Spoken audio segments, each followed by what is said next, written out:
Pinterest að stækka og þróast hratt og því breytast allar tölur mjög ört.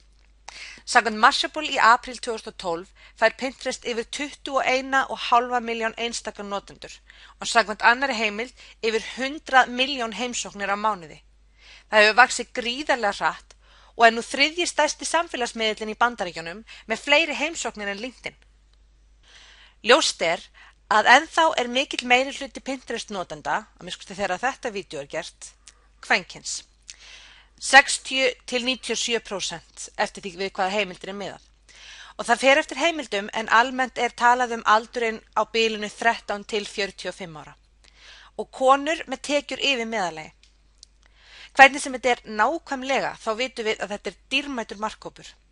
Vitað að konur á bak við meiri hluta kaupaákvarðanir fyrir heimilin, þær kaupa fyrir sig og börnin og fjölskyldun í heild og fleiri og þá sjá þær til dæmis almennt gjafakaup.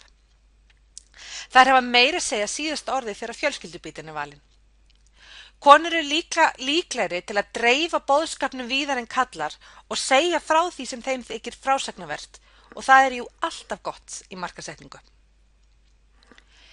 Hins vegar köllum líka alltaf að fjölga á Pinterest og miðlar sem teljast kannski meira karllægir miðlar en kvenmiðlar eins og Mashable, Major League Baseball í Bandaríkjunum, Men's Health og sjónvarpsstöðin NBC þegar að koma sér vel fyrir og vera viðbúin þegar að karlmennirnir koma sterkar inn.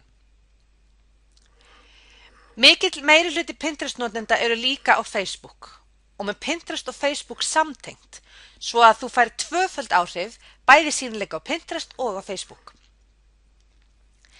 Pinterest keyrir mjög mikla traffík tilbaka á vefi þaðan sem pinnað Tölurnar sífellt að aukast og breytast, en þegar þetta vídeó gert keyrir Pinterest meiri traffík inn á vefsíður heldur en LinkedIn, Google Plus og YouTube samanlagt. Og það ansi gott þar sem að YouTube talin önnur stærsta leitavélin á netinu.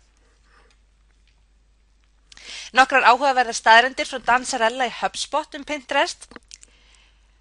Pin sem hafa cirka 20 orð í lýsingunni fá flest endurpinn. Það kemur svo sem ekki óvart að myndir tengdar hönnun mest pinnaðar enda Pinterest mjög sjónrænt miðill. Matarpinn líka gríðarlega vinsæl og því hærri sem myndirnar því meiri endurpinn fá þær. Infographics til dæmis oft mjög háar og breiðast mjög hratt út á Pinterest. Hérna má svo vinsælustu orðin í endurpinni. Það nokkuð ljóst þegar maður lítur yfir þennan lista að matur klárlega mikið mál á Pinterest. Það að sjálfsögðu komin iPhone, iPad og Android app fyrir Pinterest. En hvar svo businessin í þessu fyrir Pinterest? Já, þetta eitt af þessum skemmtilegu gátum þegar kemur sprotafyrirtækjum, einkum í Bandaríkjunum. Á vefsíðu sinni segir Pinterest í júní 2012 þegar það spurt hvernig græðir Pinterest peninga. Í dag við að einbeita okkur að því að fá Pinterest til að vaxa og verða verðmætara. Til þess að fjármagna þetta höfum við tekið inn fjármögnun frá athafnafólki og atvinnufjárfestum. Við höfum prófað ýmsar nálganir, svo sem sölutengla, eða það sem kallað affiliate links á ensku. Við munum kannski bæta við auglýsingum en við höfum ekki gert það ennþá.